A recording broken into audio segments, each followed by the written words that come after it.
One of the hottest topics to have discourse on in recent years has definitely been NFTs. Hell, there was a time on the internet when you couldn't exist without running into a conversation on the tokens. But that's not the conversation we're attempting to rehash today. Keyword, attempting. Apple announced that the company will allow apps to sell NFTs on the App Store, and it's essential to understand what that means. Let's talk about it. First up, Apple's decision, the basics. By now, there's no way that you do not know what non-fungible tokens or NFTs are.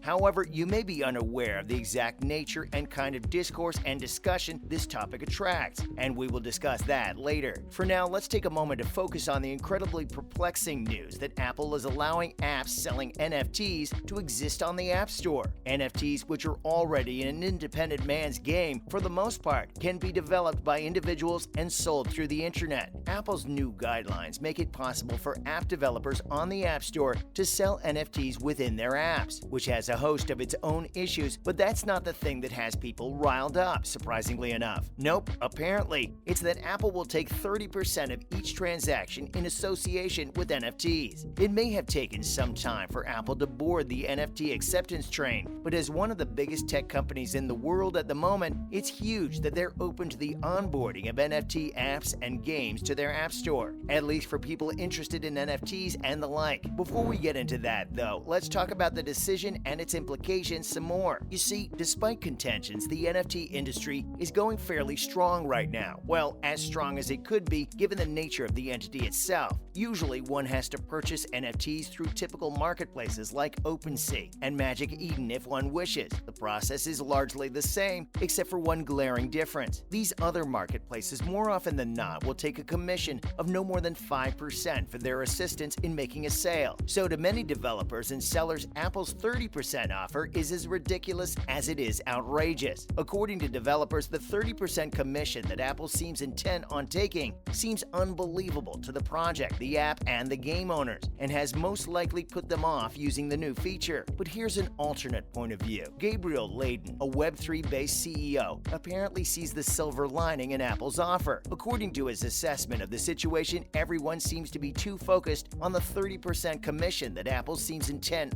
on cutting from each transaction, all the while not realizing that this could put an ETH wallet in every single mobile game, onboarding more than 1 billion players. And with that thought in mind, he personally seemed happy to part with a 30% cut of a free NFT and give it to Apple. Except that's not all. There's the matter of cryptocurrency. Before non-fungible tokens, there was the cryptocurrency, one thing that still seems to hold some intrinsic value despite the same arguments being used against it that are used against NFTs now. Apple, in its effort to mix the online cyberspace of currency and exchanges, did not pay heed to the value of cryptocurrency in the whole affair. You see, alongside that 30% fees issue, Apple doesn't even seem to be accepting cryptocurrency as of yet. Now, many have wondered if there's a reason for this decision, perhaps something deep and meaningful. But nope, they apparently just didn't want to deal in online currencies, only traditional fiat currencies, at least for now. But the thing is, only some projects accept that, and many deal in crypto.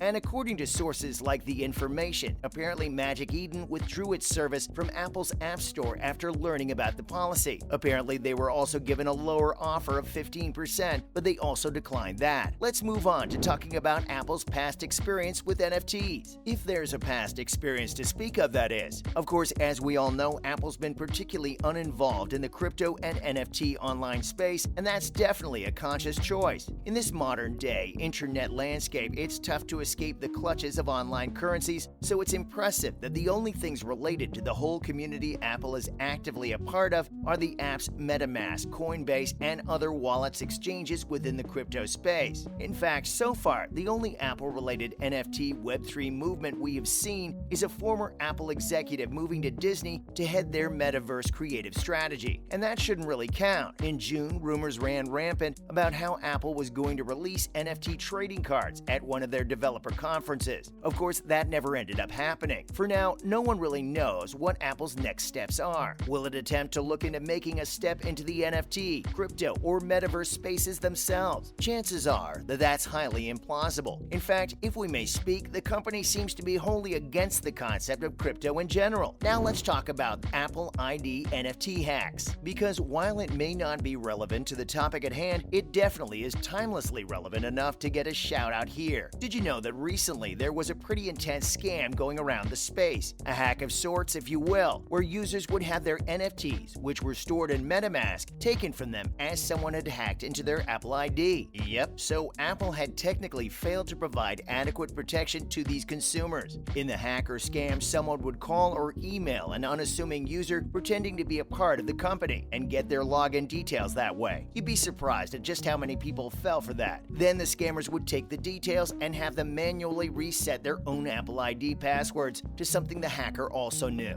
And the result of this was just stolen NFTs and other assets from the MetaMask mobile application. Yikes! In other news, first up, bet you never expected Disney NFTs. That's right, if you're somehow still out of the loop, let us tell you about how Disney, one of the biggest conglomerates of our time, is indulging in NFTs. Now don't be too surprised, because Disney does have a famously nefarious reputation for aggressively questioning some of the most beloved IPs in existence over the recent decade. This kind of behavior is partly what makes the company as shady as it seems invincible. Now, of course, this means that Disney has either consciously or unconsciously become a purveyor of mass success when it comes to Disney-themed projects and collections in the NFT space. So many people in the world are wholly obsessed with the company, some to the extent of making their entire personality. And that's where the usefulness of digital NFT collections comes in. Here's all you need to know about Disney NFTs. Next, where to buy them. So now that you've heard us talking about that, if you're a dabbler in the art of NFTs, not as staunch a poser, how do you purchase the collections? Well, you might initially want to look into massive NFT marketplaces like the ones we mentioned above, or perhaps collections, or maybe individual pieces directly tied to Disney IPs. But even then, you won't be able to find the NFTs. But fear not, that doesn't mean that NFTs by Disney don't exist. If there's a way to make money off of their creations, you best believe Disney will jump at the opportunity. They're just available somewhere else. To be specific, on Vev. What's Vev? Well, it's just another app-based NFT marketplace that specializes in digital collectibles, particularly ones that are licensed, exclusive, and a chance to make money. How could Disney resist? As such, you saw brands like Marvel make their NFT debut on Vev. Marvel's one of Disney's most famous partnerships to this day. If you're curious, by the way, the very first Marvel-related NFT that found its way onto the blockchain was an NFT collectible of Marvel's tie-in comic with Japanese Super Sensei icon Ultraman. Lastly, more NFT collections. But did Marvel stop there? Nope. With great power comes a greater ability to push NFTs, apparently. Since the first Ultraman drop, Marvel has come out with a bunch of NFTs themed around the comics and the MCU. One of the first notable drops was a Spider-Man collection. It was dropped in August of 2021 and managed to kickstart a whole month of NFT drops based on Marvel. A noteworthy NFT collectible as Marvel's first ever comic from 1939, along with a new line of exclusive NFT figures called Marvel Mighty. This drop included digital figurines featuring Captain America, his friends, and his rogues gallery. But that's all for today. What did you think of Apple's decision and its vehement contentions? Let us know in the comments down below. If you enjoyed watching the video, be sure to leave a like and share the video. Subscribe to the channel and turn on notifications by pressing the bell icon to get notified every time we post a new video. And we will see you next time. Thanks for watching.